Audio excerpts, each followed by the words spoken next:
Hey, welcome to episode 93 of Credit 101. In this episode, we're going to talk about letting your house go. Like at this point, you want to let it go. You need to know your options. So there's different options out there. There's different things that you guys can definitely do. So please know that you have options. Possibly talk to maybe your loan servicer, try to see, which one they would actually agree with. Now, I have helped a lot of people like go and look at short sales because they want to actually buy a short sale because it was at a greater discount.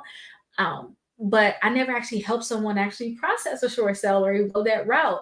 But definitely ask about a short sale with your lender.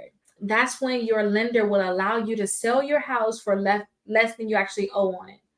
Okay. So say if you owe 90,000, they still will let you sell it for 60,000 because it's not, or now I won't say 60,000, but 70,000, whatever they agree upon. Okay.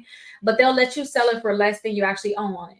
And this can be a great option because it don't look as bad as you just getting straight foreclosure. So definitely I would suggest a short sale. And don't forget, a lot of times with the foreclosures, you're gonna get a lot of damage because the monthly late payments. Okay, with a short sale, you can say, hey, I need to do a short sale. I can barely keep up with my payments. We need to figure something out now, instead of just getting those late payment hits to your credit, because you can always bounce back and get another house. But when you damage your credit, that stuff is going to stay on there unless you work to actually remove it. Okay. So think about a short sale. You could just call your loan servicer and your lender and let them know. You'll call your lender and let them know you want to do it. Now, you can do a deed in lieu. Now, that's usually when you're going to transfer the deed over to the lender. So if you actually just want to just walk away from the house, just say, hey, I don't want to do anything I don't want anything to do with this. I want you to do a foreclosure. I'm not going through any of that. Could actually just give you the deed in lieu of foreclosure. So that's something that you guys can think about. And another thing is they can just do a foreclosure. Some people just ride their foreclosures out. They like, okay, I'll stay in here for the 2 years until they take it. They'll have a lot of times, you'll have a lot of time. Sometimes, let me say, not say a lot because everybody got different laws, but sometimes you can have time where you can stay in that property for a while and not pay on it and try to get yourself together knowing you're losing it, to be honest. I have seen that. So make sure you guys just notice you have options, right? You could stay in there for a little longer, especially if they won't do like the short sale. You can't just get them a deed. You like stuck. Just know I would suggest like stacking your money, figuring something out. Well, I don't want to say not pay them. Okay. I'm not going to say that, but I do suggest that you cover you first, period.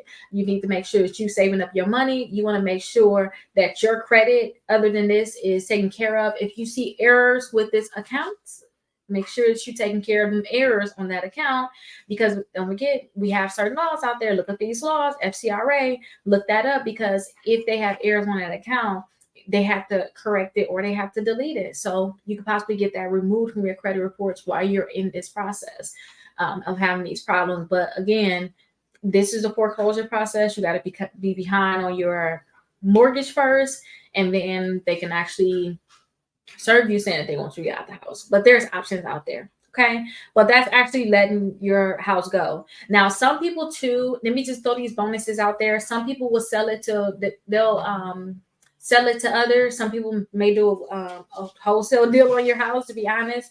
Some people act like they're going to buy it and let somebody else actually buy it. Some people will actually take over your mortgage payment for you. And that's called subject to. So it's subject to financing, where some people may just take over your mortgage and they'll continue to pay your mortgage. They just want you to put the deed in their name. And again, if it's going to be a foreclosure anyway, you guys, you got to think about it like this. You screwed from the beginning, but make sure you get somebody reputable, somebody you can say, okay, you've been doing this, I know you're gonna pay. And then a lot of times they give you cash right then and there. They'll give you that space sometimes on how much you owe on your home, compared to how much it's worth. Sometimes they will give you some extra, money. A lot of times they will, depending on how much equity you actually have in your home. So know that you got these options, but that's actually getting out of your house. And you could just literally just walk out and just let the foreclosure process go. Like some people do that. It's like, forget this stuff. But if you can't fight for your house, definitely fight for your house, because you want to make sure that you have as much wealth as you can. And if you guys have a lot of equity, you can literally lose a lot of that. So I just want you guys to figure something out. And another thing, sometimes you may owe a mortgage, but your house is worth more. You can literally just sell it that way too, and just have that extra money to move on and do what you want to do. But do not mess up your credit above all, and make sure that you are completely safe. But I'll see you guys in episode 94.